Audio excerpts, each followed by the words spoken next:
श्रीराम समर्थ. नामधारकाने टाळण्याच्या गोष्टी. आपले विचार स्वार्थाचे नसावेत. स्वार्थामध्ये अभिमान नेहमी जागृत असतो. स्वार्थी मनुष्याला जगात सुख मिळणे कधीही शक्य नाही. नीतीची बंधने पाळा. परस्त्री मातेसमान माना. प्रपंचात एकपत्नी व्रताने राहणारे गृहस्थ लोक ब्रह्मचारीच होत. परद्रव्याची अभिलाषा धरू नका. त्याला विष्ठे समान माना. दुसऱ्याच्या पैक्याचा अभिलाष धरण्यात आपला किती घात आहे याची नुसती कल्पनाच केलेली बरी. परस्त्री परद्रव्य यांच्याप्रमाणेच परनिंदा ही अत्यंत त्याज्य आहे. परनिंदेने नकळत आपण आपलाच घात करीत असतो. परनिंदेमध्ये दुसऱ्यांच्या दोषांचे चिंतन होत असल्याकारणाने ते दोष आपल्याकडे येत असतात.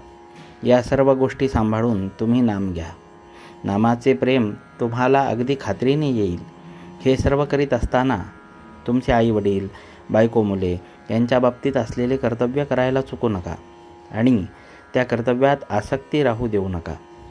कोणत्याही मोबदल्याची अपेक्षा न ठेवता केलेले कर्म हे कर्तव्यच होय. ते कर्तव्य सांभाळून नीतिधर्माने वागून आपला प्रपंच करा आणि भगवंताचे स्मरण ठेवा.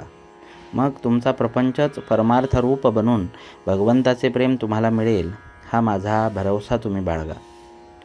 प्रपंच हा मिठासारखा आहे.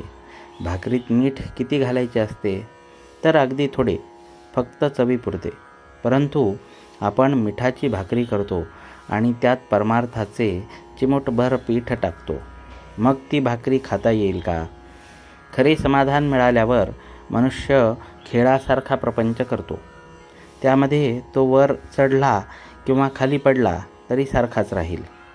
दुसऱ्याने डाव टाकल्यावर तो आपणही डाव टाकील, पण डाव हारला किंवा जिंकला तरी त्याची त्याला पर्वा राहणार नाही. प्रपंचात अनेक वस्तू आहेत, पण भगवंताजवळ एकच वस्तू आहे. प्रपंचात कितीही वस्तू आणल्या तरी त्या पुऱ्या पडत नाहीत, कारण एका वस्तूच्या आणण्यामध्येच दुसऱ्या वस्तूच्या आणण्याचे बीज आहे. पण भगवंताचे तसे नाही. भगवंताची वस्तू एकदा आणली की पुन्हा ती आणायला नको. समजा एका दुकानात पुष्कळ माल भरलेला आहे, पण आपल्याला पाहिजे ती वस्तू तिथे नाही, म्हणजे आपल्या दृष्टीने तिथे काहीच नाही. त्याचप्रमाणे सर्व प्रकारच्या मानसिक शक्ती असून तिथे भगवंत नसेल तर त्या असून नसून सारख्याच समजाव्यात. परमात्म्याला प्रपंचरूप बनविण्याऐवजी आपण प्रपंचाला परमात्मरूप बनवावा, यातच जन्माचे सार्थक आहे. परमार्थात अहंकार मिसळला की तो प्रपंचच झाला. प्रपंचातला अहंकार दूर झाला की तो परमार्थच. जानकी जीवन स्मरण. जय जय राम.